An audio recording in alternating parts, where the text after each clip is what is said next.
Pregnancy के time पे, child birth या पीरियड्स के टाइम पे उनके हेयर फॉल होना। ये कल्चरल बैरियर है कि लड़की को शेविंग कैसे बोल दिया कि ये तो क्या क्या गुनाह कर दिया। ऐसा कुछ भी नहीं है। शेविंग सबसे सस्ता और सबसे क्विक और सबसे सेफ तरीका। अगर किसी इंसान के बहुत ही ज़्यादा हेयर फॉल हो रहे हैं, तो उससे पहली बात तो बचा कैसे जाए? तो उसके लिए एक टेस्ट होता है जो आप घर में कर सकते हैं, उसको कहते हैं modified wash test. Hair loss किसी बहुत बड़ी बीमारी की वजह भी हो सकती है। हेयर और स्किन बॉडी का मिरर है। जो अंदर चल रहा है वही बाहर हो रहा है। बाहर की चीजें हमें दिख जाती हैं, जिससे हमें शक होता है कि शायद अंदर कोई गड़बड़ हो। तेल लगाने से क्या कुछ फायदा है या नहीं है? आपका वही फंगस पड़ेगा, तो शायद डैंड्रफ बढ़ जाए। केरला का जो आदिवासी ऑयल है, वो सैम्पलिंग भी दिखाते हैं हाँ। कि लेडीज के बाल नीज लेंथ तक है। तो उसके पीछे क्या वजह है? कि वाकई में उस प्रोडक्ट में दम है या फिर वो सिर्फ मार्केटिंग स्ट्रेटेजी है, इसके पीछे से पैसा है? ऐसा कुछ होता ही नहीं है कि भाई आपने प्याज का रस या प्याज का तेल लगाया और आपके बिजनेस से अपने बालों। ट्रांसप्लांट की वजह से हिंदुस्तान में 2-3 डेथ भी हुए, if I am not wrong. तो सब इसके बारे में आज़ाद है।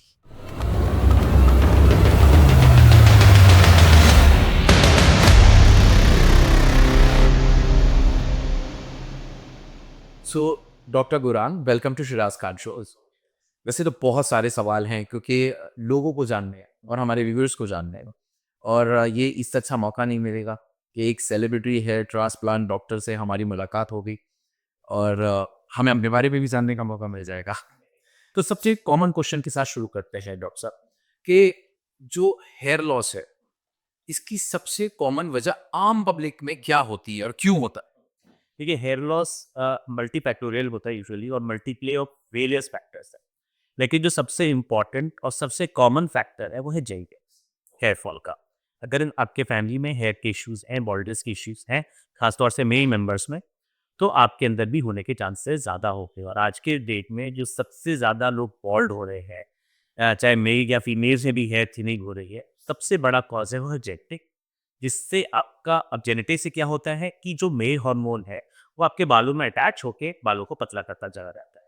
ये एक जेनेटिक ट्रेट है और यही सबसे बड़ा और कॉमन रीजन है हेयर बॉल्डनेस का आज की। ओके। तो अगर किसी इंसान के बहुत ही ज़्यादा हेयर फॉल हो रहे हैं, बहुत अर्ली एज में, तो उससे पहली बात तो बचा कैसे जाए? और उसका हमें कैसे पता लगे कि ये वाक़ई में हेयर फॉल है या मेरी नॉर्मल बाल टूट रहे हैं? जैसे लोगों को होता है ना, वो उस तक पहुँच ही नहीं पाते हैं कि यार वाक़ई में हम हेयर फॉल कैटेगरी में पहुँच गए हैं या ये हमारा ऐसे ही टूट रहा है। तो ये बहुत ही रेलेवेंट क्वेश्चन है जो आपने पूछा है, बिकॉज एक नॉर्मल बालों का टूटना नॉर्मल भी होता है। एग्जैक्ट। तो एक आम आदमी कैसे पता करे कि ये उसको कोई मेडिकल सलाह लेनी चाहिए कि या अभी काम चल जाएगा? तो उसके लिए एक टेस्ट होता है जो आप घर में कर सकते हैं, उसको कहते हैं मॉडिफाइड वॉश टेस्ट। उसको कहते हैं मॉडिफाइड वॉश टेस्ट। तो इसमें क्या करना है कि आपको 3 दिन तक बाल नहीं धोने, 3 दिन तक शैम्पू नहीं करना है। ओके। चौथे दिन आप अपने बेसिक पे कुछ गॉस पीस रख लीजिए जिससे आपके टूटे हुए बाल इकट्ठे हो जाए, और फिर आप कोम करें। कम से कम 20 से 30 बार इस तरह से कोम करें, कॉप करना। अनशैम्पूड हेयर पे। ओके। और जो बाल आपके टूटे हैं उसको आप इकट्ठा करके राइट। काउंट करिए और उनको देखिए। तो अगर इस प्रोसेस में आपके 100 से कम बार टूटे हैं, तो मतलब आपको कोई बहुत मेजर हेयर फॉल का इशू नहीं है। ये normal day to day hair fall. अगर 100 से ज़्यादा बार टूटे हैं, तो ये एक अलार्मिंग सिचुएशन है। बट फिर भी ये एंड ऑफ द स्टोरी नहीं है। अगर आपके 100 से ज़्यादा बाल टूट रहे हैं इस दौरान, तो आप बालों की क्वालिटी चेक करिए। अगर 20% से कम पतले छोटे बाल हैं, तो इतना बड़ा अलार्मिंग फैक्टर नहीं है। मोस्टली आपका हेयर फॉल सीजनल है या स्ट्रेस रिलेटेड है। आपके माइस ट्रीटमेंट से, मे बी डाइट के बेटर करने से आपकी चीज़ें बेटर हो जाएगी। बट अगर इन टूटे हुए बालों में से 20% से ज़्यादा छोटे, महीन, पतले बाल हैं, तो ये अलार्मिंग सिचुएशन है। इसका मतलब आपको हेयर फॉल या बाल झड़ने की प्रॉब्लम है, और ऐसे में आपको इमीडिएटली एक मेडिकल सलाह ले लेनी चाहिए। बिकॉज इस समय शायद ये प्रिवेंटेबल है, प्रीडेबल है। एक सर्टेन टाइम, सर्टेन एक्सटेंट के बाद फिर हेयर ट्रांसप्लांट या स्ट्रॉन्ग ट्रीटमेंट्स के अलावा ऑप्शंस नहीं रहता। अच्छा, इसका कोई पर्टिकुलर एज होता है कि जब ये ज़्यादा होने लगते हैं? मतलब हमारे बीइंग एन इंडियन हम लोग क्या सोचते हैं, कोई तकलीफ भी होती है ना, हम अवॉइड करते हैं। नहीं, नहीं, हमें ये प्रॉब्लम नहीं है, अपने आप को तसल्ली देने के लिए। तो क्या ये बात सच है कि भई आपको इस एज में तो थोड़ा ध्यान रखना चाहिए? और क्योंकि यंग एज में तो बहुत से लोग बहुत ज़्यादा केयरलेस होते हैं। उन्हें मालूम है अरे हमारे तो बाल बहुत अच्छे हैं। तो इसका कैसे पता लगेगा कि हमारे बाल वाक़ई में हमें इस एज में थोड़ा-सा ध्यान शुरू कर देना, और हमारे थिन हैं या थिक हैं बाल, तो ये हमारी अच्छी क्वालिटी है या बैड क्वालिटी में कहना चाह रहा है, ये कैसे पता लगे? क्योंकि अगर आपकी पर्टिकुलरली अगर आपकी फैमिली में आपको पता है कि फादर में बॉल्डनेस है या ग्रैंड फादर या अंकल्स में बॉल्डनेस है, तो आपको पोस्ट प्यूबर्टी तब 15-16 साल की एज में के बाद अलर्ट हो जाना चाहिए। अपने बालों को जो भी हमने वॉश बेसिंग टेस्ट किया है, हर 3-4 महीने में ब्रेक कर लेना चाहिए कि कहीं मेरी क्लिनिक तो स्टार्ट नहीं हो गई। क्योंकि अर्ली फेज में अगर आप पकड़ लेते हो तो आप सही टाइम पे एक्शन ले सकते हो। जो हम लोग सबसे कॉमन अब जो देख रहे हैं जो हेयर लॉस फेज है वो होता है जब लोगों का कॉलेज खत्म होता है या पढ़ाई खत्म होती है और वो अपना काम स्टार्ट करता है, अपने घर से बाहर जाते हैं, किसी दूसरे शहर में जाते हैं, क्योंकि अब जेनेटिक्स के साथ साथ लाइफस्टाइल का भी रोल आने लगता है। तो ये जो 24 से 30 साल की एज है, यहाँ पे आपका हेयर फॉल एपरेंट, बॉल्डनेस एटनिंग ज्यादा एपरेंट हो जाती है। जीन्स तो हमेशा से थे, हार्मोन का एक्शन 16-17 साल से शुरू हो गया, बट अब आपके डाइट में शायद प्रॉब्लम आ रही है क्योंकि आप घर से बाहर रह रहे हो, स्मोकिंग स्टार्ट शायद हो गई है, स्ट्रेस लेवल्स बढ़ गए हैं क्योंकि आपके ऑफिस में लॉन्ग वर्किंग आवर्स है, स्लीपिंग साइकिल इधर से उधर हो रही है। तो ऐसे में आपका हेयर फॉल बढ़ता है और आपका हेयर लॉस ज़्यादा एपरेट होता है। तो इस दौरान 24 से 30 years of age double cautious रहना चाहिए। ओके, चेक करते रहना चाहिए, अगर कोई प्रॉब्लम है तो टाइमली इंटरवेंशन कर लेना चाहिए। आपने अभी अपनी बात में एक ज़िक्र छेड़ा कि जब आप कॉलेज पास कर लेते हो, उसके बाद आप ट्रैवलिंग भी करते हो, दूसरे शहर में भी जाते हो। दूसरे शहर में जाते तो अक्सर ये प्रॉब्लम होती है कि वहाँ का जो पानी का भी टेक्सचर होता है, वो बहुत अलग हो जाता है। अब दिल्ली और नोएडा, आई मीन यूपी में जाएँगे तो बहुत फ़र्क है। तो क्या पानी का बहुत बड़ा इम्पोर्टेंट रोल रहता है? पानी का एक रोल तो है, बहुत बड़ा रोल नहीं है क्योंकि सब कुछ एक्सटर्नल है, लेकिन रोल है। क्योंकि अगर आपके पानी में टीडियर हो जाता है, इसको कहते हैं हार्ड या खारा पानी हो जाता है, तो आपके बालों की क्वालिटी खराब होगी। शायद जड़ खराब ना हो, लेकिन जो बाल ऊपर है जिसके ऊपर आप ये पानी डाल रहे हैं, उसमें रफनेस आती है, उसका लश्चर जाता है, उसके क्यूटिकल टूटते हैं, तो उसमें ब्रेकेज ईज़िली हो जाती है। अगर आपकी जड़ों में प्रॉब्लम नहीं है, तो चलो नया बाल आ जाए ना, कैसे आ जाए। लेकिन अगर आपके बालों में जड़ों में पहले से प्रॉब्लम है, तो आपको शायद पूरी रिकवरी ना मिले। और यही एक रीज़न है कई लोग जो शहर चेंज करते हैं, जैसे बैंगलोर, दुबई, ये थोड़े से नोटोरियस प्लेसेस हैं हेयर फॉल बढ़ने के। तो जहाँ पे वो हाँ, दुबई में भी क्योंकि अब ट्रीटेड वाटर है, कार्बोनेटेड वाटर है, तो बहुत सारे मेरे पेशेंट हैं जिन्होंने बड़े कैटेगरिकली मेंशन किया है कि जब वो गल्फ कंट्रीज़ गए तो उनका हेयर फॉल थोड़ा-सा बढ़ा। अगेन बहुत जैसे हमने डिस्कस किया डाइट, लाइसेंस बहुत सारे फैक्टर आते हैं, लेकिन वाटर का भी होता है, इससे ब्रेकेज बढ़ती है और रीग्रो क्योंकि आपकी जड़ों में प्रॉब्लम पहले से थी, तो रीग्रो इतनी अच्छी नहीं हो पाती। बट हम जब भी दुबई या ऐसे जगहों की बात करते हैं, तो लिविंग रूम स्टैंडर्ड हम इसलिए जाना पसंद करते हैं कि वो बहुत हाई है। तो वो तो है ही। अब सिर्फ पानी तो मापदंड नहीं है। किसी कोई पिछड़ी हुई जगह का पानी बड़ा निर्मल हो, लेकिन और कोई फैसिलिटी नहीं हो, तो उसको तो दुबई से कम। लेकिन हाँ, ये जब ट्रीटेड वाटर है, क्लोरीनेटेड वाटर है, तो थोड़ा तो फ़र्क पड़ता है वर्सेस बिल्कुल प्योर साफ-सुथरा। ओके। अच्छा, हमारी जो स्कल्प की जो स्किन होती है और हमारी बॉडी की स्किन, ये सेम होती है या इसमें कुछ डिफरेंस होता है? हर बॉडी पार्ट की स्किन डिफरेंट है। ओके। स्कैल्प की स्किन भी डिफरेंट है। स्कैल्प की स्किन में एक्स्ट्रा लेयर्स होते हैं। पर्टिकुलरली अगर हम सिर्फ स्किन ना बोलें, ओवरऑल स्कैल्प बोलें, हुँ। तो उसमें स्किन के अलावा बहुत सारे लेयर्स होते हैं। ओके। स्किन की बात करें तो ये ऑयल ग्लैंड रिच एरिया है। यहाँ पे सेबेशियस ग्लैंड बहुत ज़्यादा है, हेयर फॉलिकल्स बहुत ज़्यादा है। तो दो इन इस स्किन का बिहेवियर और इस स्किन का बिहेवियर, इस स्किन का बिहेवियर अलग है। Okay. By and large take चीज़ वही है, लेकिन सबका बिहेवियर अलग-अलग होता है। स्कैल्प हमारा ऑयली स्किन है, ये ऑयल ज़्यादा प्रोड्यूस करता है, इसीलिए यहाँ पे फंगस ईज़िली ग्रो हो सकता है, यहाँ पे इन्फेक्शंस ईज़िली हो जाते हैं। इसकी केयर हम कम करते हैं, फेस वॉश दिन में 2 बार 3 बार करते हैं, बट हेड वॉश हम 3 दिन में 1 बार करते हैं। उसकी केयर भी कम हो पाती है, तो इनका बिहेवियर डिफरेंट होता है। नहीं, बट कुछ केसेस में ऐसा भी देखा गया है कि जहाँ पे स्कल्प एंड फेस स्किन, वो both are reacting in a same manner. मतलब अगर डैंड्रफ बालों में है, सर के बालों में है, तो बियर्ड में भी है। तो इसकी वजह मतलब कि क्या है? हाँ, तो यहाँ पे बियर्ड पे डैंड्रफ यहाँ नहीं आएगा, यहाँ नहीं आएगा, वो यहाँ आएगा। इसलिए हेड बेरिंग एरिया है। इनको कहते हैं सिबोरिक एरिया। सिबोरिक मतलब ऐसे एरिया जहाँ पे ऑयल ग्लैंड आता है। स्कैल्प, बियर्ड, क्योंकि हर हेयर फॉलिकल के साथ एक सेबेशियस ग्लैंड भी अटैच होता है। तो जहाँ के बाल थोड़े से थिक हैं, नंबर्स में ज़्यादा है, वहाँ पे ऑयल ग्लैंड भी ज़्यादा है। इसलिए वहाँ पे ऑयल सेक्रीशन ज़्यादा होता है, वहाँ पे फंगस इज़िली आ जाता है और वहाँ पे डैंड्रफ भी इज़िली आ जाता है। तो ये स्किन और ये स्किन थोड़ी-सी सिमिलर है, बट ये जिनकी आपकी जैसे कि थिक बियर्ड हो, आईब्रोज ऑल्सो, तो ये सिमिलर सिम्बोरिक एरियाज़ होते हैं, बट यहाँ पे डैंड्रफ।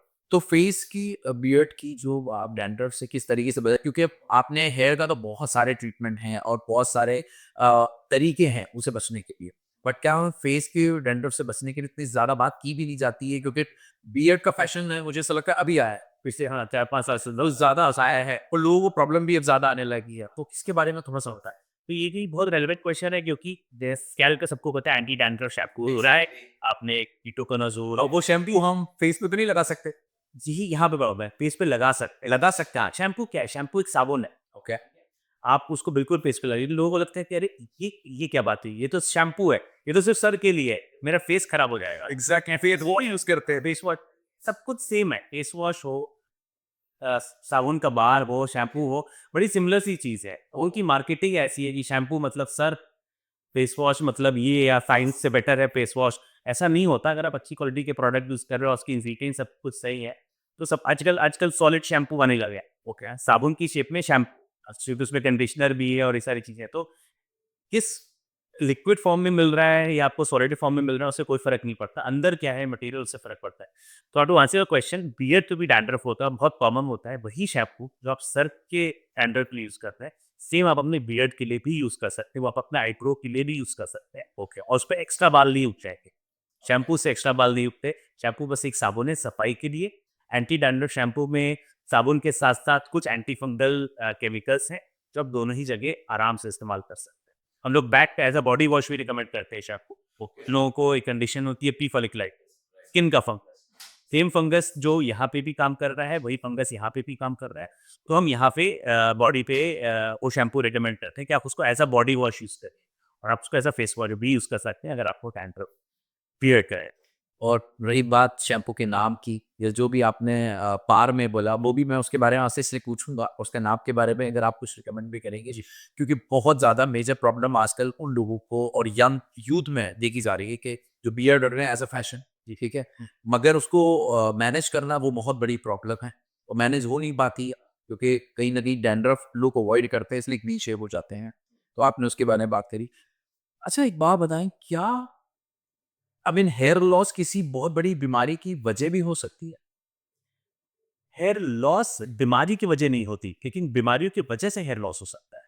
ओके। तो अब अगर आपका हेयर लॉस हुआ, उससे आपकी कोई बॉडी में कोई बीमारी नहीं होती, लेकिन ऐसी बॉडी की कई बीमारियां हैं जिसकी वजह से हेयर लॉस हो सकता है। So yes, many times we diagnose internal diseases based on their hair loss pattern. Okay. तो ऐसे हमारे कई पेशेंट्स हैं जिनको कुछ हेयर की प्रॉब्लम हुई है, एलोपेशिया एरियाटा, जहाँ खास तौर से। फिर हम उसके बेसिस पे उनका थायराइड डायग्नोज हुआ, उस बेसिस पे उनका डायबिटीज डायग्नोज हुआ। कई लोगों का एक सडन हेयर फॉल होता है, उससे उनका लो विटामिन डी, लो विटामिन बी 12, लो आयरन लेवल्स, अनीमिया, ये सारी चीज़ें डायग्नोज होती हैं। तो हेयर लॉस बेसिकली हेयर और स्किन बॉडी का मिरर है। जो अंदर चल रहा है वही बाहर हो रहा है। बाहर की चीज़ें हमें दिख जाती हैं, जिससे हमें शक होता है कि शायद अंदर कोई गड़बड़ हो। देन रिलेवेंट टेस्टिंग से वो डायग्नोसिस पर शुरू होता है। मतलब बालों से आप बीमारियों का पता लगा रहे हो? बिल्कुल, बिल्कुल, बिल्कुल। हेयर लॉस आपके लिए बस बात का देते हैं कि डॉक्टर के लिए हर हेयर लॉस का एक डिफरेंट कॉज है। हेयर लॉस के अलग-अलग पैटर्न होते हैं। उसके बेसिस पे हम हेयर को तो डायग्नोज करते ही हैं, इंटरनल प्रॉब्लम भी डायग्नोज का शक पैदा होता है। थोड़ा सा इसके बारे में मैं चाहूंगा आसान अल्फाजों में और खुल के बताते हैं कि आपने बताया कि बालों से बीमारी का पता लग सकता है। किस बीमारी का पता लगता है, किस बाल के टूटने से, और किस तरीके का? सबसे कॉमन एक प्रॉब्लम होती है एलोपेशिया एरियाटा। ओके। इसको आमतौर पे बोलते हैं कि बालों में कीड़ा लग गया। लोगों के ऐसे पैचेस बन जाते हैं, वेट्स के होते हैं। तो दो कीड़ा क्या, चलने वाला कीड़ा? कीड़ा है ये है ऑटोइम्यून प्रॉब्लम। ओके। तो जब आपको एलोपेशिया एरियाटा है, हमें पता है कि बॉडी में ऑटोइम्यूनिटी भी है। ऐसे पेशेंट हम लोग थायराइड और ब्लड शुगर जरूर टेस्ट कर पाते हैं, क्योंकि थायराइड और डायबिटीज ये भी ऑटोइम्यून प्रॉब्लम है, और लीड भी है कहीं ना। तो हम लोग कई पेशेंट्स को डायग्नोस जो में आते हैं हेयर लॉस के लिए, उनको तो थायराइड पे टेस्ट कराओ, उनको थायराइड नहीं लगता है। तो फिर और जिनको उनको पता नहीं था क्योंकि अर्ली थायराइड था, उनको कोई खास सिम्टम्स नहीं हो रहे थे, but based on their hair loss we diagnose their thyroid. कई यंग बच्चे आते हैं जिनमें बालों में चमक बहुत कम है, बाल बहुत आसानी से टूट रहे हैं, जिसको आप स्प्लिट एंड्स भी बोल सकते हैं, या बालों का कलर वाइट हो रहा है, कहीं ग्रे कहीं ब्लैक। तो इसके बेसिस पे हम उनका न्यूट्रिशन लेवल का पता चलता है। तो जो अब उनकी एक्टिविटी में इतनी प्रॉब्लम नहीं है, लेकिन बाल, क्योंकि आपकी सटल चेंजेस ऑफ न्यूट्रिशन की बालों पे दिख जाता है, तो उसके वजह से जब हम उनका विटामिन डी करवाते हैं, जिंक करवाते हैं, बी 12 करवाते हैं, तो वहाँ पे डेफिशिएंसी मिलती है। तो पेरेंट्स को हम लोग एडवाइस करते हैं ये चीज़ डेफिशिएंट है, उसका खास तौर से ध्यान दें, जो उनको शायद पता नहीं चलती, और बच्चों पे कोई उसकी ग्रोथ पे फ़र्क पड़ सकता था। बट बेस्ड ऑन उनके हेयर टेक्सचर और हेयर कलर के बेसिस पे ये सारी शक्तियाँ पैदा होता है।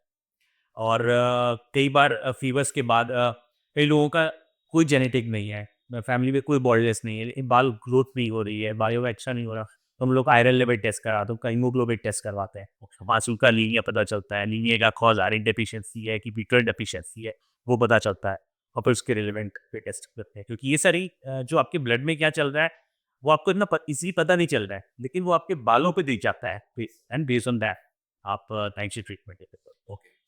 हेयर लॉस और डेंड्रफ का मतलब चोली दामन का साथ बोलते हैं, मतलब ये एक भाई है तो एक बहन है, तो क्या ये जैसे हेयर लॉस तो आपने बोला कि जेनेटिक, ठीक है, ऐसा होता है, मोस्टली देखा जाता है, कॉमन है, क्या डेंड्रफ भी जेनेटिक होती है? सो डैंड्रफ और इवन हेयर लॉस ये मल्टीप्ले जीन्स का जो इंटरनल चल रहा है प्लस आपके लाइफस्टाइल का। तो डैंड्रफ भी आप देखोगे कई लोग हैं जो इतना रख रखाव नहीं कर रहे हैं क्योंकि होता ही नहीं डैंड्रफ। कई लोग बड़ा ध्यान रखते हैं बालों का, प्रोडक्ट्स का, कि चिपनी डैंड्रफ से जूझते रहता है। तो डैंड्रफ बेसिकली एक तरह का एक्जिमा है, जो नॉर्मल फंगस है, हम सब के आपके स्कैल्प पे, मेरे सबके स्कैल्प पे वो फंगस है, लेकिन कुछ लोगों का स्कैल्प एलर्जिक हो जाता है उस फंगस को, और तब उनको डैंड्रफ, वो पपड़ी निकलती है, इचिंग होती है, उंगली झड़ती है और बाल भी साथ में झड़ते हैं। एग्जैक्टली। तो फंगस की एलर्जी किसको है, ये जेनेटिक फैक्टर है, लेकिन वो फंगस कितना बढ़ रहा है वो लाइफस्टाइल फैक्टर है। अगर आप सब ठीक से धो नहीं रहे हो, आप खूब सारा तेल लगा के 2 दिन 3 दिन तक छोड़ दे रहे हो, ओके। आप बहुत धूल मिट्टी में जाके उसके बाद फिर अपने स्कैल्प को क्लीन नहीं कर रहे हो, तो फंगस को मीडियम मिल जाता है ग्रो होने का। गंदगी है, ऑयली स्कैल्प है, फंगस डबल ट्रिपल वीक से बढ़ता है, और जितना फंगस बढ़ता है उसी तरह से एलर्जी बढ़ती है। सो फंगस डैंड्रफ का जेनेटिक बैकग्राउंड तो है ही, लेकिन लेस केयर की वजह से भी आपका डैंड्रफ हो जाता है। दोनों में ज्यादा खतरनाक क्या है?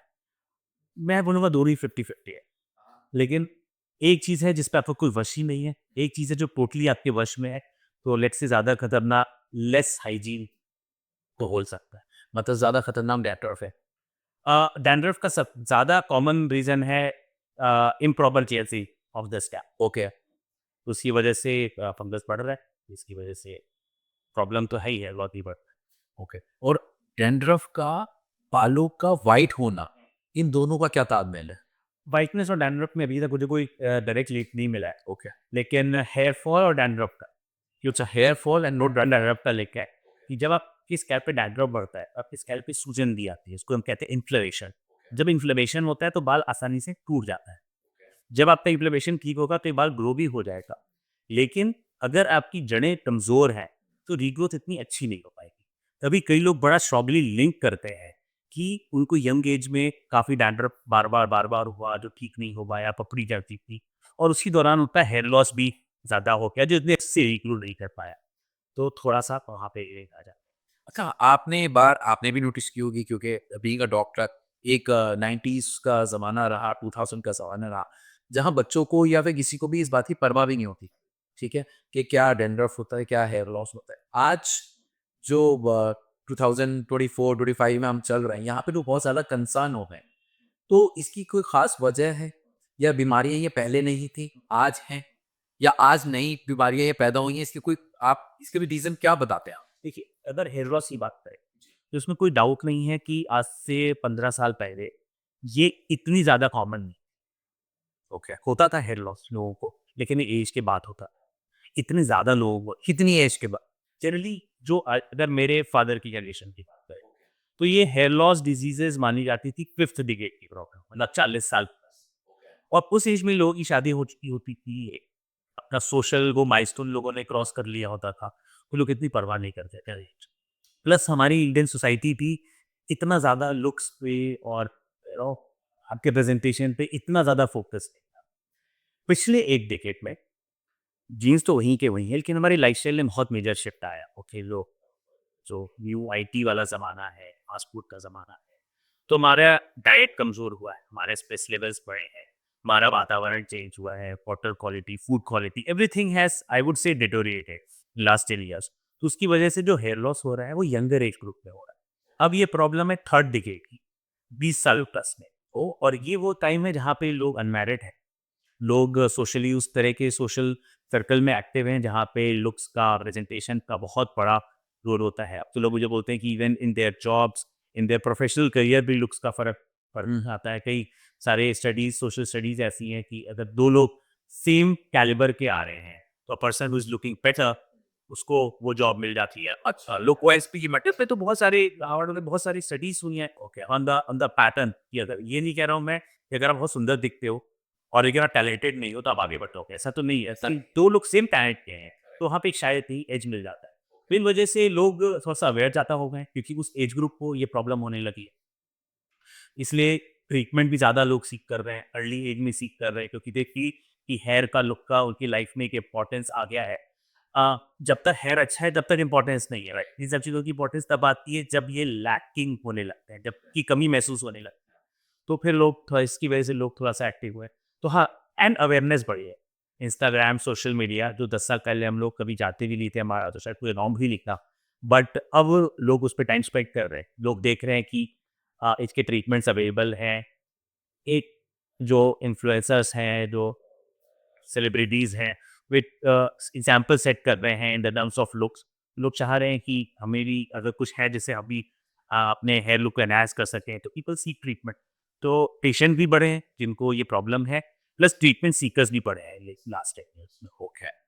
अच्छा, एक चीज़ बड़ी इम्पोर्टेंट है, जैसे आपने अपनी बातों में बताया कि हम लोग तेल लगाते हैं, 2-2 दिन लगा के और नहीं धोते हैं। सबसे बड़ी इम्पोर्टेंट बात, ये तेल लगाने का कॉन्सेप्ट शायद हम हिंदुस्तान की संस्कृति ये देखते हैं, इंडिया से तो बाहर ये तेल लगाने का कॉन्सेप्ट ही नहीं है।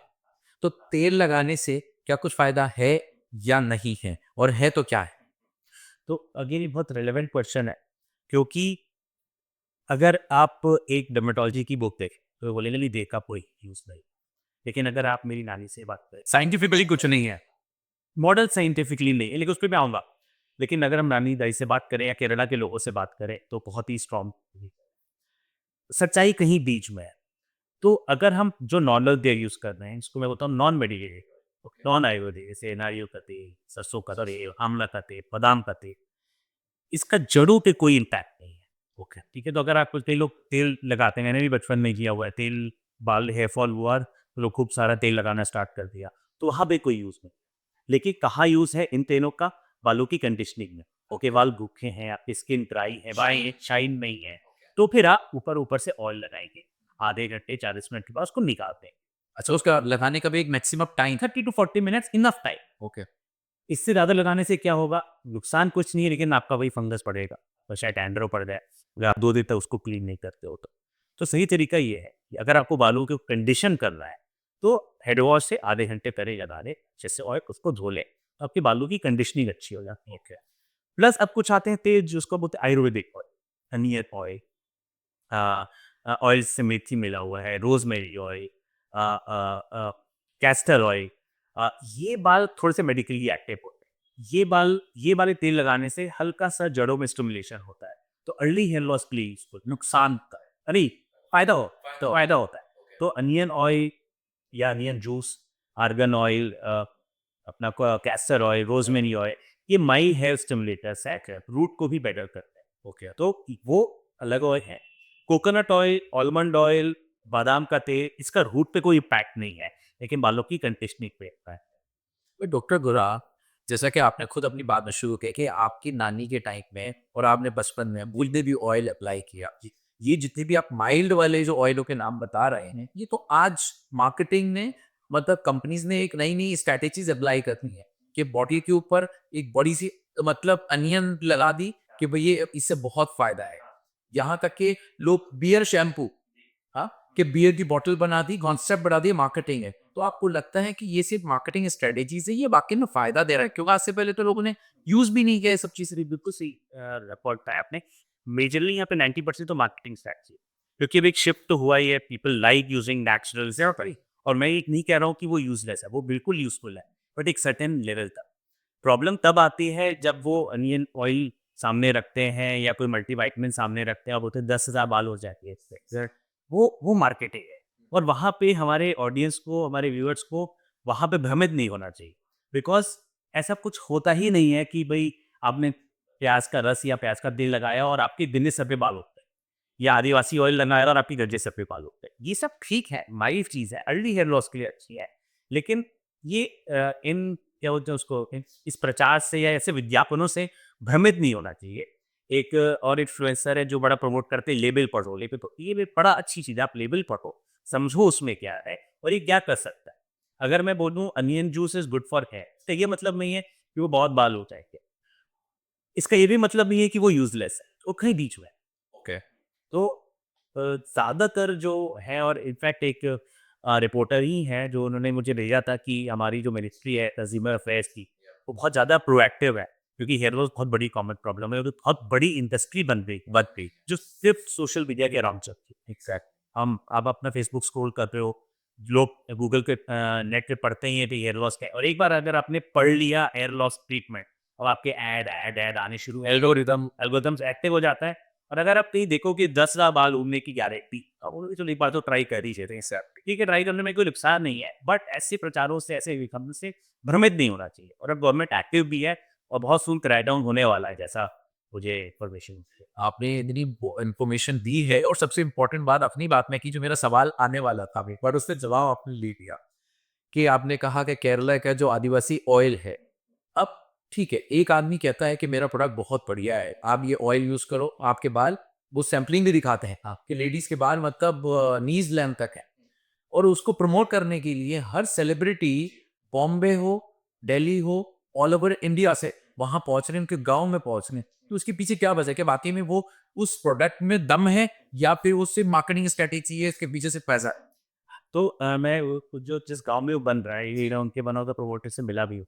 सो प्रोडक्ट ठीक है, लेकिन वो टॉल क्लेम्स गलत, बाल उग जाएंगे और उस तेल को लगाने से इतने लंबे बाल हुए, वो तो बाल इतने लंबे तो जेनेटिकली डिटरमाइन होते हैं।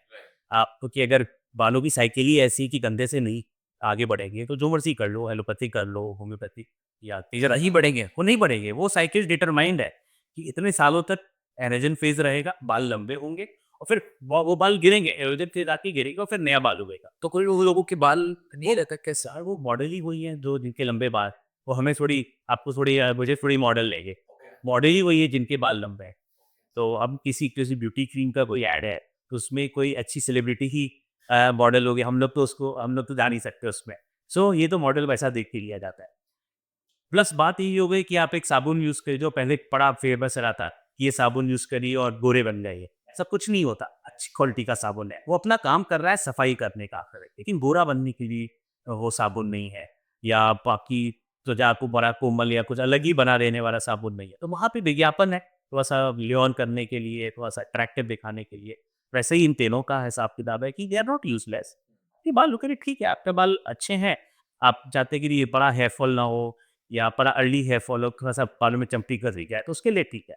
लेकिन आपको हेयर लॉस से आप जूझ रहे हैं, आपको प्रॉब्लम है हेयर के लिए, और अब 30-30 साल तक आपने ऑयल लगा में निकाल दिया, तब तो आपको बॉल्डी हो जाना है, फिर हमारे लिए बहुत लेट हो जाता है इसमें त्वचा को हेल्प करके। सब बहुत सारी चीजें हैं जो मुझे आपसे डिस्कस करनी है, बट उससे पहले एक और इम्पोर्टेंट सा बात है, क्योंकि मैंने डिस्कस तो सब कर लिया, उसके आगे जाने से पहले बालों का सफेद हो जा, वो भी बहुत अर्ली एज में, जो आज देखा जा रहा है। मगर आज से पहले, जैसे आपने बोला कि आज से 10 साल पीछे चले जाएं, 15 साल पीछे से, मैं मतलब इसके बारे में सोचते भी नहीं। मतलब 50 साल तक की उम्र में भी वाइट बाल नहीं देखे जाते थे, मगर आज 15, 20 और इस अर्ली एज के ग्रुप में बहुत वाइट बाल हो रहा है। इसकी कोई खास वजह है क्या? बात तो इसका डायरेक्ट लिंक हेयर ग्रेइंग का, पर्टिकुलरली अर्ली हेयर ग्रेइंग का डायरेक्ट लिंक है न्यूट्रिशन से और स्ट्रेस लेवल। तो 2 वजह होती है जिसमें इसको मेडिकली अर्ली हेयर ग्रेन को कहते हैं केराइटिस, ये उसका मेडिकल टर्म है।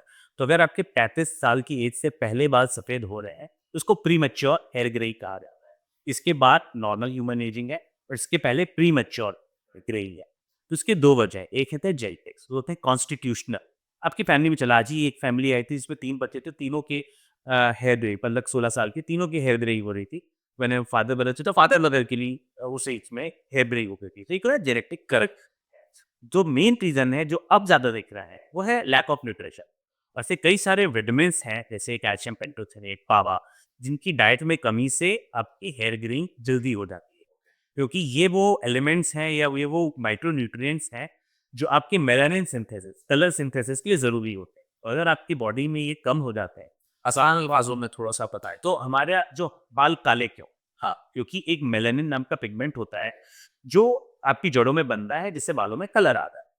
अगर आपके शरीर में ये न्यूट्रिएंट कम हो गए, कैल्शियम, पेंटोथेनेट और पावा, तो ये मेलानिन का पंप काम करना बंद कर देता है, तो बालों में पिगमेंट नहीं आता, इसीलिए बाल सफ़ेद होने लगते हैं।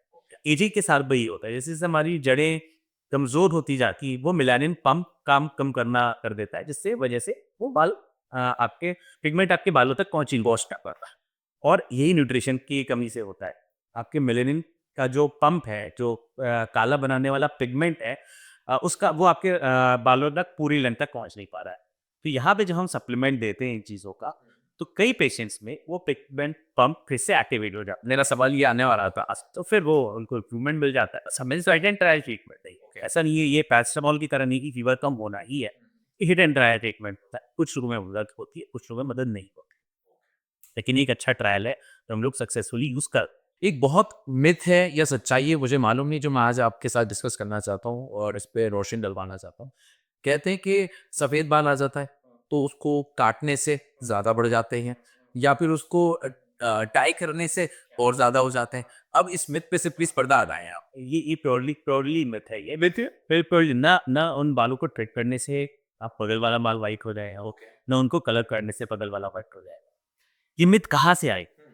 आज 2025 में हम बैठे हैं, मुझे अपने 2 बाल व्हाइट दिखे, मैंने उसको ट्रिम कर लिया। 2026 में मुझे यहाँ भी व्हाइट दिखेगा, क्योंकि अब यहाँ स्टार्ट हो गया है, मेरी एज बढ़ ही रही है, तो यहाँ पे भी आएगा, फिर यहाँ आएगा, फिर यहाँ आएगा। तब ये होता है कि नहीं, मेरे 2024 में तो नहीं थे, मैंने 2025 में क्योंकि कट कर लिया या कलर लगा लिया इसलिए दोहरा। ये है नेचुरल प्रोग्रेशन, ये होना ही था। अब इसमें और कोई छोटा बच्चा होगा, हम इसको केले से रिलेट कर लेते हैं। 2025 में एम्स्टर्डम चले गए थे, वहाँ इसलिए वो बाल वाइट हो गए। तो ह्यूमन टेंडेंसी है, जैसे हमने शुरू में किया, एक तो डिनायल की टेंडेंसी है, दूसरा कोरिलेशन की टेंडेंसी है। ये क्यों हुआ? अच्छा मैंने ये किया था इसलिए हो गया। ये होना ही था, ये होना ही था। ना आपके कट करने से अगला बाल वाइट हुआ है, ना आपके कलर करने से। ये तो नेचुरल प्रोग्रेशन है जो अंदर से चल रहा है। आपने कभी कट तो किया नहीं था, फिर वो पहला वाला वाइट क्यों हुआ? एग्ज़ैक्टली। तो इसलिए ये नेचुरल प्रोग्रेशन है। लेकिन क्योंकि अब मैं कुछ तो लिंक करना है कि भाई क्यों मेरे वाइट हो गए, तो वो कट। तो ये मिथ है, प्योरली एक मिथ है। हेयर वाइट हेयर को ट्रिम करने से या वाइट हेयर पे कलर करने से ज़्यादा और वाइट लाभ होने। तो मुझे किसी ने बताया था कि जैसे व्हाइट हेयर जब ट्रिम करते हैं उसमें से एक लिक्विड फॉर्म आपकी स्किन में से बाहर आता है जो दूसरी स्किन के ऊपर टच होता है, जिससे आपके बाल व्हाइट होना ज़्यादा शुरू हो जाते हैं। नहीं, ना कोई लिक्विड आता है और ना वो कहीं जाके कुछ ऐसा लिक्विड होता है जो वाइट करता है, कुछ भी नहीं। और प्योर मिथ। मतलब फाइनली एटलीस्ट ये बहुत सारी लोगों की जो कन्फ्यूजन थी वो इस सवाल के जवाब के बाद को दूर हो गई। एक और बात, जब ग्रे हेयर आते हैं और अब तो बहुत ज़्यादा रील्स भी आपके पास भी जब स्क्रॉल करते हैं तो कि अब आपकी ग्रे हेयर को रोकने का एक तरीका आ गया, सीरम आ गया, आप इसको यूज़ करें और आपकी जो ग्रे हेयर है वापस से ब्लैक होना शुरू हो जाए। क्या ये वाक़ई में हो सकता है, पॉसिबल है? पॉसिबल है।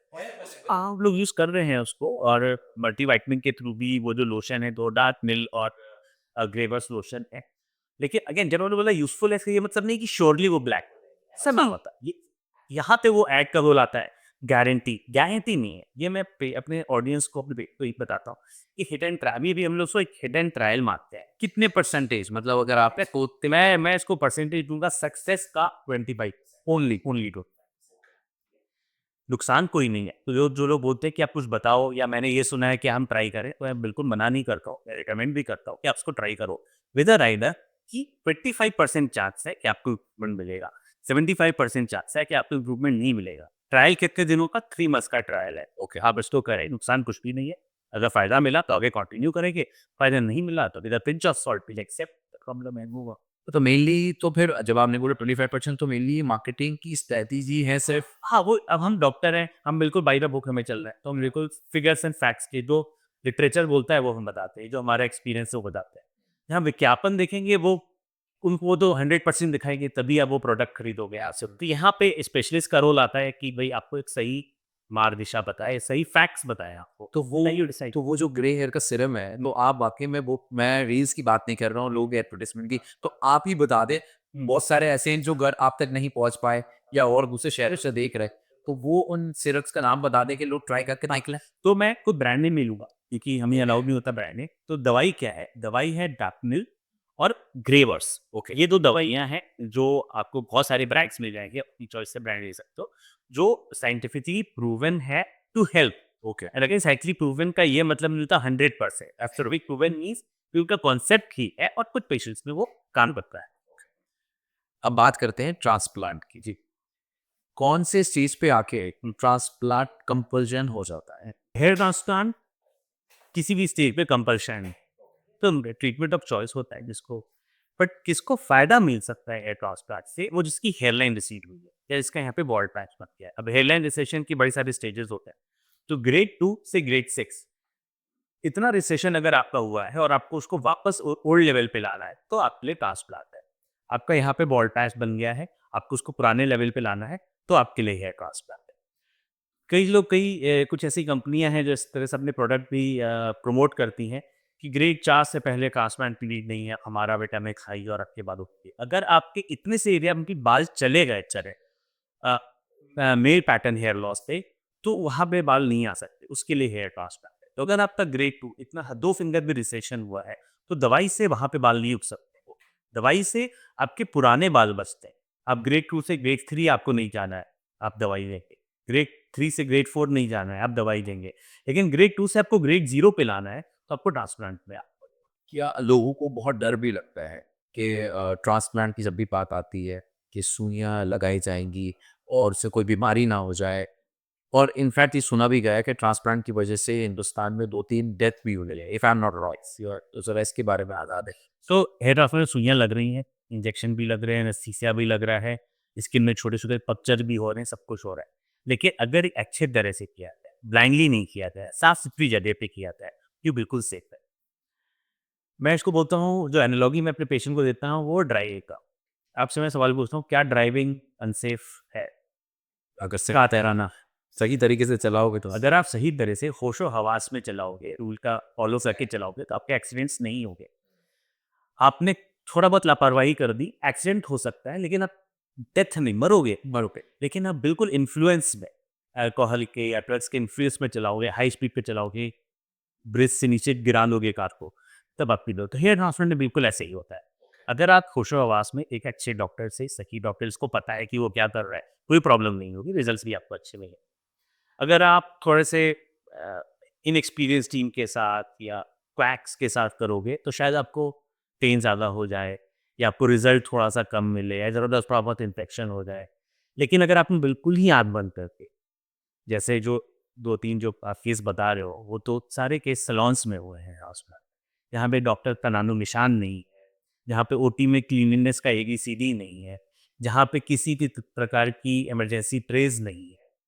ट्रेस तो छोड़ो, जो कर रहा है उसको पता ही नहीं कि इमरजेंसी क्या हो सकती है, क्या करना है, वहाँ पे प्रॉब्लम। तो हेयर ट्रांसप्लांट की डेथ्स वर्सेस एयर क्रैशेस ज़्यादा हैं लास्ट 10 साल में। तो हेयर ट्रांसप्लांट को आप बिल्कुल एक डेंटल ट्रीटमेंट की तरह मानें। अच्छे से करने पे कोई परेशानी नहीं है, सिंपल है। आप बेटर भी हो जाते हैं, थोड़ी बहुत सूजन, थोड़ा बहुत भी 3-4 दिन के लिए, दैट्स अबाउट इट। लेकिन बहुत ख़राब तरीके से किया गया, तो चीज़ें थोड़ी-सी कॉम्प्लिकेट भी हो सकती हैं। इसलिए बड़ा साथ मतलब समझ के, रिसर्च करके, पढ़ के, बात करके, फिर आपको ये प्रोसेस अब आपने मेरे लिए 3 सवाल खड़े कर दिए हैं। पहला, कि हमें कैसे पता लगेगा या आम जनता को कैसे पता लगेगा कि जिस डॉक्टर के पास हम जा रहे हैं, वो डॉक्टर बेस्ट है, पहली बात। क्योंकि हर इंसान अपने आप को बेस्ट कहता है, अगर हम डॉक्टर के पास जा रहे हैं। दूसरी बात, कि ट्रांसप्लांट से क्या बीमारियाँ हो सकती हैं? मतलब एटलीस्ट अगर आप चाहें देखें बात कर रहे हैं तो उससे बीमारियों की क्या-क्या कॉज और क्या हो सकती हैं? और क्या हम कैसे बच सकते हैं? और तीसरी आपने बोला कि वो डेथ की वजह क्या? वर्स्ट सिनेरियो में डेथ की वजह क्या? ठीक है। तो देखिए, जहाँ भी आप जा रहे हैं, वो कहाँ से कराना चाहिए, बड़े सिंपल तरीकों से। सबसे पहले तो आपको ऑनलाइन सर्च करना है। आप जिस भी शहर में हैं, जिस भी देश में हैं, वहाँ पे आप सर्च करिए गुड हेयर ट्रांसप्लांट, आपको 10-12 ऑप्शन आ जाते हैं। फिर आप इनकी वेबसाइट पे जाके पढ़ें, आप सोशल मीडिया में इनके बारे में पढ़ें, गूगल रिव्यूज़ देखें। फिर आप वहाँ से 3-4 शॉर्टलिस्ट करते हो कि ये ऑनलाइन ठीक दिख रहा है। हेयर ट्रांसप्लांट कोई इमरजेंसी नहीं है। ये नहीं जो घर के पास है वो जाके करना है, रात को 12 बजे करना है। इसमें आप कम से कम 2-3 महीने अपनी रिसर्च पे दें। तो जो आपने 3-4 शॉर्टलिस्ट किए हैं, वहाँ पे जाएँ। वहाँ पे उनका इंफ्रास्ट्रक्चर देखें। जो डॉक्टर करने वाले हैं, जो टीम है, उनसे बात करें। उनकी क्वालिफ़िकेशन देखें कि वो क्वालिफ़ाइड है कि नहीं, उन्होंने कहाँ से ट्रेनिंग ली है, क्या उनकी पढ़ाई है, क्या वो बीबीएस है, एमडी है, क्या है, क्वालिफ़िकेशन है, वो आप देखें। कहाँ पे प्रोसीजर बोना है, वो साफ-सुथरा है कि नहीं, स्पेशियस है कि नहीं, वहाँ पे प्रॉपर स्टरलाइजेशन की इक्विपमेंट है कि नहीं, ये आप देखें। इससे आपको पता चलेगा कि जो आप सोच रहे हो वो आपका ट्रांसप्लांट करने लायक है भी है कि नहीं। आप सेफ हैंड्स में बेसिकली है। बेस्ट का तो क्या है, बेस्ट तो आप भी हैं, बेस्ट हम भी हैं। वो पेशेंट को खुद ही डिसाइड करना है कि कौन बेस्ट है, लेकिन आप अच्छी जगह, आपको पता चल जाएगा जब आप ये सब देखोगे तो। ट्रांसप्लांट से प्रॉब्लम क्या आ सकती है? 2-3 एक्सपेक्टेड प्रॉब्लम्स हैं, जैसे कि स्वेलिंग, थोड़ी बहुत स्वेलिंग यहाँ पे आना, तीसरे चौथे दिन एक्सपेक्टेड प्रॉब्लम है। थोड़ा-सा दर्द होना, जहाँ से बाल निकाले इसको डोनर एरिया कहते हैं, वहाँ पे ऑन अ स्केल ऑफ 10, 10 अगर मैक्सिमम पेन है, तो 2 से 3 पेग का होना, जिसके लिए आप पेग किलर लेके कंफर्टेबल हो जाओगे। अनएक्सपेक्टेड प्रॉब्लम्स क्या आ सकती हैं ट्रांसप्लांट से? एनेस्थीसिया टॉक्सिस, हमने एनेस्थीसिया, हमें पता ही नहीं कि आप एलर्जिक हो कि नहीं। तो जहाँ पे लोग ये लापरवाही कर देते हैं कि एनेस्थीसिया टेस्ट पहले नहीं करते, वहाँ पे आपको एनेस्थीसिया टॉक्सिसिटी हो सकती है, इसको एनाफाइलैक्सिस कहते हैं। एनेस्थीसिया ओवरडोजिंग, आपने रिकॉर्ड ही आप मेंटेन नहीं कर रहे हो कि कितना एनेस्थीसिया आप यूज़ कर रहे हो, अब हमें रुक जाना चाहिए। एनेस्थीसिया टॉक्सिसिटी, ओवरडोजिंग हो सकती है। हाँ जी। इन्फेक्शन, आपका प्रोसीजर साफ-सुथरी जगह पे नहीं किया गया, या घर जाके आप धूल-मिट्टी की से एक्सपोज़ हो रहे हो, आप एंटीबायोटिक नहीं ले रहे हो, तो लोकल वहाँ पे कोड़े फुंसियाँ आपको हो सकते हैं। जो अवॉइडेबल हैं, अनएक्सपेक्टेड हैं, लेकिन ये देखे जाते हैं जब लोग इधर-उधर से घास-काट दबा के आते हैं तो। जो सबसे कॉमन अनएक्सपेक्टेड प्रॉब्लम है वो है लेस ग्रोथ, कि भई आपने ट्रांसप्लांट कराया लेकिन आपको सैटिस्फैक्टरी ग्रोथ नहीं। तो ये सबसे बड़ा इसका रीज़न होता है कि मैंने अपना काम ठीक से नहीं किया, और जिसने भी काम किया, दूसरा पेशेंट ने उसकी केयर अच्छे से नहीं की। हम लोग बोलते हैं आप 7-8 दिन तक स्मोकिंग मत करो, अल्कोहल मत लो, वो सारे प्रिकॉशन नहीं लिए गए। या कुछ लोगों का डोनर ही कम होता है, जिनको बोलते हैं आप कैंडिडेट ही नहीं थे ट्रांसप्लांट के, बट फिर भी आपका कर दिया गया ट्रांसप्लांट। तो वैसे लोगों को थोड़ी-सी कम ग्रोथ आती है, तो ये कॉमन कॉजेज़ होते हैं। जो डेथ्स हुए हैं, तो अभी तक जहाँ तक मेरी नॉलेज है, इंडिया में 3 डेथ्स रिपोर्टेड हैं लास्ट 10-12 साल में एयर ट्रांसप्लांट के। एक दिल्ली, एक पटना, एक मुंबई। सो जो दिल्ली और पटना वाली हैं, वो दोनों ही ट्रांसप्लांट स्क्वैड्स ने किए थे। तो यहाँ पे कोई डॉक्टर नहीं था, एक सैलून ओटी तक नहीं था, तो और बड़ी गंदगी में जिनको पॉसिबली इन्फेक्शन की वजह से उनके ब्लड में या इन्फेक्शन और चीज़ें कंट्रोल में नहीं आ पाई। डॉक्टर साहब, आज के दौर में ये भी बहुत ज़्यादा मतलब कॉमन हो गया है कि पैचिंग, और लोग कहते हैं भाई ट्रांसप्लांट तो बहुत महंगा एक्सपेंसिव ट्रीटमेंट है, तो पैचिंग करा के जुगाड़ से काम करा लें हिंदुस्तानी। तो क्या ये सेफ है? क्योंकि उस पे जो ग्लू लगाया जाता है ना, तो वो क्या हमारी स्किन और स्कल्प के लिए ठीक है? क्या रिकमेंड करेंगे आप?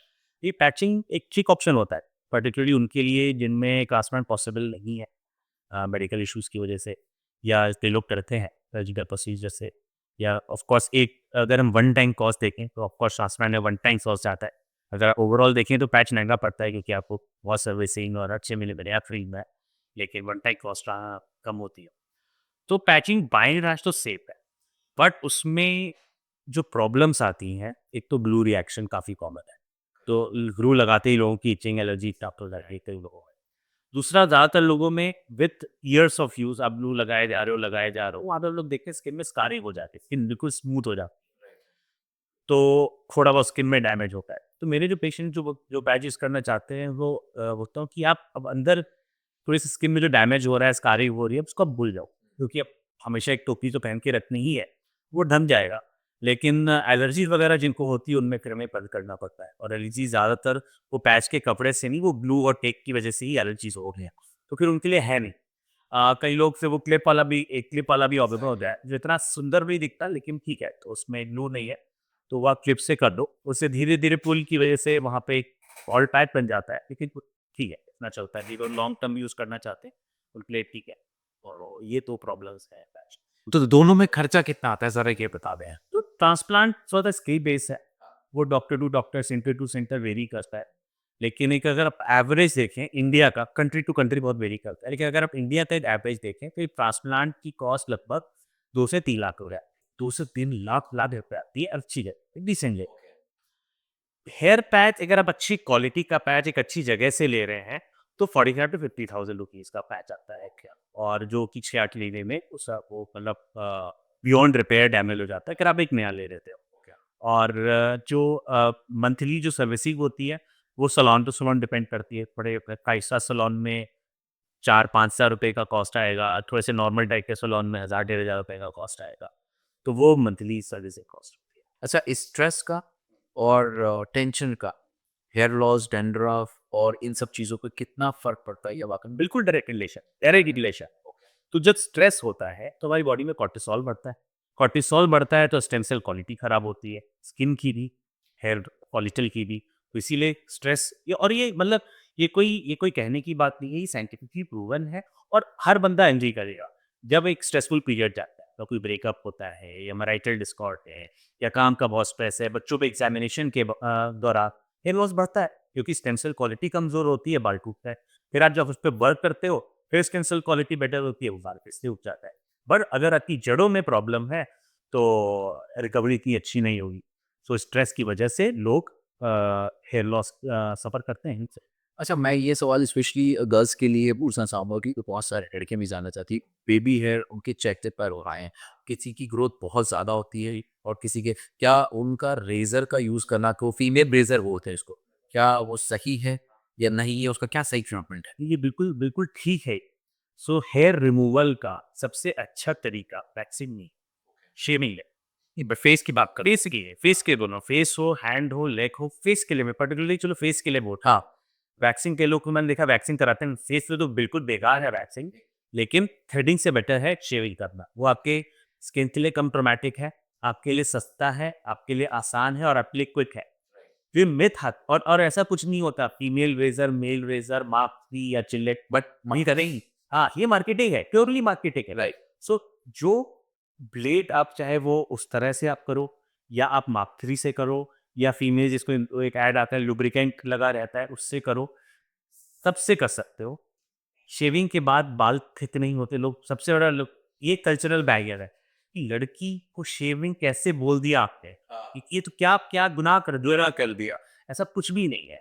शेविंग सबसे सस्ता और सबसे क्विक और सबसे सेफ तरीका है। आपके इससे स्किन मोटी नहीं होगी, आपके इससे बाल जो नए बाल आएंगे वो मोटे नहीं आएंगे, आपके बाल ज़्यादा नहीं आएंगे। तो जिन लड़कों में बियर्ड नहीं होती वही लोग बोलते हैं रोज शेव करो बियर्ड आएगी, नहीं नहीं आने वाली बियर्ड। अगर जैसे मेरी है, मेरी बियर्ड आपकी जैसी नहीं है, मैं दिन में 3 बार भी शेव करूंगा तो मेरी बियर्ड आपकी जैसी नहीं होगी, मेरा है ही नहीं वो बॉडी स्ट्रक्चर। तो शेविंग से बाल थिक नहीं होते। तो जो लड़कियां जिनको एक्स्ट्रा फेशियल हेयर है राइट। और वो शेव करना चाहती है, वो बेझिझक आराम से शेव कर सकती है। Very good. अच्छा, एक और चीज़ है जो लड़कियों में बहुत कॉमन है, वो कहते हैं कि प्रेगनेंसी के टाइम पे, चाइल्ड बर्थ या पीरियड्स के टाइम पे उनके हेयर फॉल होना या फिर और बालों से रिलेटेड, डैंड्रफ से रिलेटेड प्रॉब्लम हो जाती है। तो ये भी एक मिथ है या ये इसमें कुछ रियलिटी है? ये रियलिटी बिल्कुल सही चीज़ है, रियल है कि जब भी आप पीरियड्स एक्सपेक्ट करते हो, आपकी बॉडी में हार्मोनल चेंजेस होते हैं, उस समय स्किन में एक्ने आ जाना, उसमें थोड़ा सा हेयर फॉल का बढ़ जाना, ये नॉर्मल होता है और फिर ठीक हो जाता है। प्रेगनेंसी में जनरली लेडीज को बेस्ट करने लगते हैं अपनी लाइफ के, क्योंकि प्रेगनेंसी में इस्ट्रोजन, फीमेल हार्मोन्स इतने ज़्यादा बढ़ जाते हैं कि वो आपके हेयर ग्रोथ को बहुत बढ़ा देते हैं। डिलीवरी के बाद अचानक हेयर फॉल होता है क्योंकि ये जो इस्ट्रोजन इतने हाई थे वो अचानक नॉर्मल होते हैं, वो सारा स्टिमुलेशन विथड्रॉ होता है और आपको पोस्टपार्टम हेयर फॉल होता है जो कि नॉर्मल है, वो बाद फिर से ग्रो होता है। ओके, मैं तो उसमें घबराने की, उसमें घबराना नहीं है। तो अगर आपने डिलीवर किया है और आपका हेयर फॉल 2 महीने बाद पड़ा है, ये बिल्कुल नॉर्मल चीज़ है, बिल्कुल टेंशन ना लें, बस अपना न्यूट्रिशन अच्छा रखें, आपके बाद सारे वापस आ जाएँ। डॉक्टर साहब, आपकी नज़र में पूरी दुनिया में कौन-सी ब्रीड मैं कहूँगा, मतलब एशिया की या फिर अमेरिका की सबसे बेहतरीन बाल की क्वालिटी किनकी होती है? तो इस पे भी अभी मतलब पता नहीं आपने क्यों पूछा, अभी मैं कल ही ये आर्टिकल पढ़ रहा था। तो जिसको हम एशियन ब्रीड कहते हैं ना, चाइनीज़ राइट एशियन, तो उनके हेयर की क्वालिटी सबसे अच्छी होती है, वो थिकेस्ट हेयर होता है। नंबर ऑफ फॉलिकल सबसे ज़्यादा होते हैं और बॉडी सबसे कम संभव इस रेस में दिखी है। नंबर 2 पे इंडियन और इंडियन सब कॉन्टिनेंट का हमारे बालों का थिकनेस आता है और थर्ड कॉकेशियन हेयर आता है। उनके बाल सबसे ज़्यादा पतले बाल होते हैं, कॉकेशियन एज़ इन व्हाइट्स। तो जनरली ये 3 ब्रीड ही मानते हैं, चाइनीज़, इंडियन सबकॉन्टिनेंट, गल्फ ये एक ही उसमें आ जाता है, प्लस कॉकेशियन। तो best Chinese followed by Indian hand related and third is Caucasians. But हम जो लेमैन की मैं बात करूँ, तो हमें तो ऐसा लगता है जो अफ्रीकन लोग होते हैं उनसे बेहतरीन बाल ही नहीं है, तो क्वालिटी वाइज़। वो तो अलग, वो तो बिल्कुल कर्ली हेयर है, ओके, तो वो एकदम डिफरेंट क्वालिटी है। ओके। और मतलब कौन से अफ्रीकन की बात कर रहे हो? मतलब साउथ अफ्रीका या इस तरफ की जाएँगे जो ब्लैक होते हैं, उनकी जो बालों की क्वालिटी होती नहीं, अफ्रो इसको बोलते हैं अफ्रो हेयर। है। अफ्रो हेयर इज़ द इसको किंकी हेयर, ओके। अलग है और उनमें भी खूब बॉल्डनेस दिखती है। लेकिन उसको बता पाना मुश्किल है, क्योंकि बाल लंबा ही नहीं होता, बड़ा डिफिकल्ट टू टेल। सो ये डिवीजन है हेयर थिकनेस का। बट अगर आप now that you say that, अगर हम इंडिविजुअली एक बाल की थिकनेस देखें तो Afro hair is the thickest hair. Thickest hair, right? If I am not wrong. Thickest. और क्या ऐसा हो सकता है ट्रांसप्लांट में आप खुद डोनर ना होके कोई बाहर वाला भी आपको डोनेट कर सकता है? कोई बाहर का डोनेशन नहीं है, ट्विन कभी नहीं। Theoretically speaking identical twin may be donator, but अगर एक तो एज एज एन आंसर, अगर हमें ट्रांसप्लांट करना है तो खुद के बाल लगाते हैं। क्या कभी हुआ है किसी और के बाल? पैसा हुआ है कि और के बाल लगाए गए हैं। उसे कई साल पहले पहले किडनी डोनेट की, फिर एज एन एक्सपेरिमेंट उस किडनी डोनर के बाल भी उन पे लगाए गए, तो एक्सेप्ट हो गया क्योंकि वो ऑलरेडी इम्यूनोसप्रेसिंग मेडिसिन में थे for the his kidney transplant. तो एज एन एक्सपेरिमेंट कि बाल ग्रो होते हैं कि नहीं होते हैं, वो लगाए गए बाल खुद पे। कुछ सर्च कर रखा आपके बारे में तो पता लगा कि 2 मिनट में ट्रांसप्लांट। 2 मिनट में ट्रांसप्लांट था। हाँ, वो क्या था? ऐसा भी है? 2 मिनट में ही ट्रांसप्लांट जब नहीं होता, ये सोच सुना होगा कि हम लोग बालों को स्टोर नहीं करते, ट्रांसप्लांट के 3-4 स्टेप्स होते हैं। ओके। वैसा सारे स्टेप एक साथ चल रहे होते हैं, जिससे आपका प्रोसीजर जल्दी खत्म हो जाता है। बाल बॉडी के बाहर नहीं रहते 3-4 मिनट से ज़्यादा, तो आपकी ग्रोथ बेटर होती है, फेलियर के चांसेस कम हो जाते हैं। लेकिन 2 मिनट में ट्रांसप्लांट प्रोसेस जनरली 5 से 6 घंटे का। अब यही जानना चाह, अच्छा 5 से 6 घंटे लग रही है। अच्छा, एक और हमारे जितने भी लोग हैं वो ये जानना चाहते हैं कि आपको वीक में कितनी बार शैम्पू करना चाहिए? ये बड़ा कॉमनली आज का क्वेश्चन है। इसका कोई सही या गलत जवाब नहीं है। तो मेरा मेरा पर्सनली ये मानना है कि आपको वीक में मिनिमम 2 बार हेड वॉश ज़रूर करना चाहिए। मिनिमम। मिनिमम 2 बार करना हो गया। आप खुद सोचो, आप फेस वॉश दिन में 2 बार करते हैं, उससे ज़्यादा गंदगी यहाँ जम रही है। आप कम से कम 2 बार इसको साफ करिए। ओके। आप कैसे साफ करिए? शैम्पू से, साबुन से साफ करना है आप, या शिकाकाई है जिससे भी पर्स को साफ करिए। तो कंडीशनर भी यूज करना डेली बेसिस पे सही है या मैं उसमें कुछ? देखिए, आज की डेट में जो भी कमर्शियली अवेलेबल शैम्पूज़ हैं, वो कंडीशनर पहले से होता है, ओके। जो कि हम बोलते हैं जो आर-पार नॉन ट्रांसपेरेंट होता है। लेकिन तो आपको कंडीशनर की ज़रूरत ही नहीं है, आप ऑलरेडी लगा रहे हो। कंडीशनर का काम क्या है? बालों को जब आप शैम्पू करते हो तो नेचुरल ऑयल निकाल देता है, इसका साबुन होता है वो। तो वो नेचुरल ऑयल फिर से आता है, बालों का रूखापन चला जाता है, इसके लिए कंडीशनर होता है। या 2 ड्रॉप ऑयल आप ऊपर-ऊपर से लगा लो, दोनों दोनों ही यहाँ बढ़िया करते हैं। लेकिन अगर आपके बाल एक्स्ट्रा रूखे हैं, आप नॉर्मल शैम्पू से भी बाल इतने शैम्पू करने के बाद आपके बाल सूखे लग रहे हैं, तो आप हफ्ते में 1 बार या 2 बार आप कंडीशनर कर सकते हैं। या तो ज़रा-सा ऑयल ऊपर ऊपर से लगा सकते हैं। आजकल हेयर सीरम्स आते हैं, वो आप लगा सकते हैं, जिससे बाल में चमक आ जाए। केराटिन जो होता है, जो हेयर कलर आप यूजुअली मतलब फीमेल्स बहुत कराती हैं, अब तो इनफैक्ट बॉयज़ भी बहुत कराते हैं क्योंकि ग्रे हेयर की वजह से। तो क्या वो नुकसान देते हैं? क्या उसकी वजह से और ज़्यादा ग्रे हेयर हो जाते हैं? या फिर हमें केराटिन को किस तरीके से इस्तेमाल, कितना इस्तेमाल करना चाहिए? तो जो आप केराटिन बात करो, केराटिन ट्रीटमेंट जो पार्लर में आता है आपके पास, तो ये फ्रिज़ी हेयर का एक ट्रीटमेंट है, और ये कोई मेडिकल ट्रीटमेंट नहीं है, एक सैलून ट्रीटमेंट, ब्यूटी ट्रीटमेंट। तो जिनके बाल बहुत फ्रिज़ी हैं, चमक नहीं है बालों में, या जिसको बोलते हैं ना झाड़ू जैसे बाल निकले हैं, तो उनमें केराटिन पार्लर वाले सजेस्ट करते हैं, जिससे बालों में एक शाइन आ जाए, बालों में एक स्ट्रेटनेस आ जाए। तो एज़ सच इसका कोई बहुत ज़्यादा नुकसान नहीं है। ओके। कि अगेन जब हमने बात की थी, जिस बाल पे वो केमिकल लग रहा है, उस बाल की क्वालिटी खराब होती है। लेकिन जो नया बाल आ रहा है फिर नॉर्मल आ जाता है। इसीलिए आपको तीसरे चौथे महीने रिपीट करना होता है। बस एक यहाँ पे एक छोटा-सा पॉइंट है। अब अभी-अभी एक स्टडी नॉट स्टडी, एक केस रिपोर्ट सामने आई है, जिसमें एक पेशेंट थी, फीमेल पेशेंट थी, मतलब फीमेल पर्सन थी, जिनका जब-जब उन्होंने केराटिन कराया, उनकी किडनी में प्रॉब्लम जब-जब केराटिन कराया, तो इस पे और स्टडी की गई, रैट मॉडल पे भी स्टडी की गई। तो देखा गया कि अगर बहुत ज़्यादा वो केमिकल लग रहा है, तो आपकी स्किन के थ्रू होके आपके ब्लड में जा सकता है।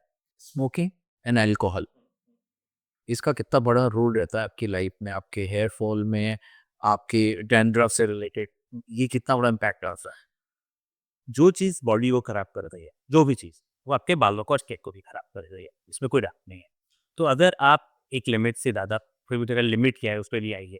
तो एक अगर आप लिमिट से ज़्यादा अल्कोहल या स्मोकिंग कर रहे हैं, तो आपकी स्किन के लिए भी और आपके हेयर के लिए भी डायरेक्ट डैमेज कर रहा है। अपना वैसे क्योंकि जब आपके नाम के साथ जुड़ता है सेलिब्रिटी हेयर ट्रांसप्लांट डॉक्टर हैं आप, तो आपने कितने सेलिब्रिटी, इनफैक्ट क्योंकि अब बहुत कॉमन चीज़ है, क्रिकेटर्स हों या फिर एक्टर्स हों, ये इन लोगों को तो बहुत ज़रूरत पड़ती है ट्रांसप्लांट की। तो आपने किन-किन चेहरों के साथ काम किया है? थोड़ा-सा ये भी बता दें। नहीं, गॉड हैज़ बीन काइंड और हमें काफ़ी मौका मिला है दिल्ली में होते हुए भी कई सारे बॉलीवुड सेलिब्रिटी क्रिकेटर्स तो हैं ही, पॉलिटिशियंस हैं, बट जिनके नाम हम लोग ले सकते एग्ज़ैक्टली जहाँ वैसे सब जब भी सेलिब्रिटीज़ करते हैं वो हम लोग को जनरली एक एनडीए साइन करना होता है, तो we can't take their names but जिन्होंने हमें लव किया हुआ है उसमें mister Virender Sehwag cricketing legend, mister Gulshan Grover bad man of Bollywood, एक हर्ष हाया बड़े वेटरन एक्टर हैं, मैं एक ओलंपियन है हॉकी के mister Lalit Upadhyay, pride of India missus Mary Kom, और उनका मतलब फीमेल ट्रांसप्लांट्स कम होते हैं, उसमें सेलिब्रिटी फीमेल ट्रांसप्लांट बहुत रेयर है, but we got a good fortune of operating on missus Mary Kom's hair, और कई सारे पॉलिटिशियंस हैं जो जिनको सेवा करने का हमें मौका मिला है। अच्छा, कभी आपकी लाइफ में, आपके करियर में कोई ऐसा टास्क या एक्सपीरियंस हुआ है कि जब आपको बहुत डिफ़िकल्टी आई हो ट्रांसप्लांट करने में किसी केस में? नहीं, बहुत बहुत ज़्यादा, क्योंकि ट्रांसप्लांट अगर आप यूट्यूब पे देखेंगे तो बड़ा सिंपल लगेगा, एग्ज़ैक्टली। क्या है, बाल निकालना है, लगाना है। लेकिन जब आप करेंगे तो आपको लगेगा हर पेशेंट डिफरेंट पेशेंट हो। मतलब अगर आप लेट्स से स्टेंट की बात करें या फिर लेट्स से अपेंडिक्स निकालने की बात करें, तो चीज़ें बड़ी प्रोटोकॉल में चलती हैं, ये किया, ये किया, ये किया। हेयर ट्रांसप्लांट में हर पेशेंट की स्किन अलग, हेयर क्वालिटी अलग, थिकनेस अलग, टेक्सचर अलग, कर्ल अलग, तो बहुत ज़्यादा डिफ़िकल्टी होती है कई बार। कुछ लोगों के बाल बड़े पतले होते हैं, बहुत कम बाल होता है, फिर भी हमें ट्रांसप्लांट करना है। बियर्ड से निकालना है, बॉडी हेयर, प्यूबिक हेयर निकालते हैं, आर्मपिट हेयर निकालते हैं। मिस्टर वीरू भाई का उनका ट्रांसफ़र बहुत डिफ़िकल्ट था, क्योंकि डोनर कम था, एक ट्रांसप्लांट पहले हो चुका था, बाल बड़े कर्ली टेक्सचर के लिए, तो वो बड़ा डिफ़िकल्ट ट्रांसप्लांट था हमारे लिए। सबसे डिफ़िकल्ट ट्रांसप्लांट जो होता है वो अफ़्रो है, अफ्रीकन है, या अरबिक अरबिक है, उनके बिल्कुल कर्ली हेयर होते हैं, तो वो बड़ा डिफ़िकल्ट ट्रांसप्लांट होता है। एक जो केस मुझे याद आता है, वो एक साउथ इंडियन केरला के पेशेंट हमारे पास आए थे, तो हम लोग लेडीज़ जो होते हैं ना, दुखी हो गए थे उस ट्रांसप्लांट में, वो बड़ा डिफ़िकल्ट, बहुत कर्ली है, तब हमारे पास उस समय, अब तो कई सारे मशीन्स आ गए हैं कर्ली हेयर के लिए, उसमें वो मशीन्स नहीं थी, आज से 10 साल पहले की बात है। मुझे याद है हमें हाफ वे में वो छोड़ना पड़ा था ट्रांसप्लांट, कि ये हम अब और नहीं करेंगे। बड़ी मुश्किल से हमारा प्लान था उनके साथ 3000 ग्राफ्ट्स करने का। मैं 1500-2000 पे मैं रोक गया कि अब और करना आपके लिए नुकसान हो रहा है, तो विल स्टॉप इट किया। वो भी समझे इस बात को कि हाँ, ये है सेलिब्रिटी, पर हाँ, वो कि केस है जिसमें वो तो बहुत डिफिकल्ट ट्रांसप्लांट था। अच्छा, ट्रांसप्लांट में कोई फ़नी आपके मोमेंट रही है? क्योंकि फ़नी इसलिए बोल रहा हूँ क्योंकि ऐसा होता है ना कि बंदे को खुद नहीं कराना, कभी-कभी फैमिली प्रेशराइज़ कर रही है, कभी गर्लफ्रेंड प्रेशराइज़ कर रही है, ऐसा हुआ कभी? बिल्कुल, बिल्कुल, और ये कॉमन है। तो इसमें दोनों एस्पेक्ट्स हम देखते हैं। ज़्यादा कॉमन एस्पेक्ट ये देखते हैं कि लड़के को ट्रांसप्लांट कराना है, ओके। वो भाई कॉलेज कोई एज का है, रिसीडिंग हेयरलाइन है, नो वो that social pressure is there, उसको ट्रांसप्लांट कराना है, पेरेंट्स को नहीं कराना।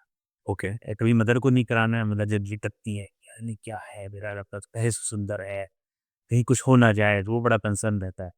दूसरा भी फादर्स को लगता है कि खर्चा हो रहा है, अरे नहीं ठीक है, जब खुद कमाना तब करना, अभी मत करना, ये बड़ा कॉमन होता है। और अब रिवर्स भी बहुत कॉमन है, नन्हा is very comfortable, okay, I don't mind, he is doing very good in his profession, I am cool, मुझे कोई ज़रूरत नहीं है।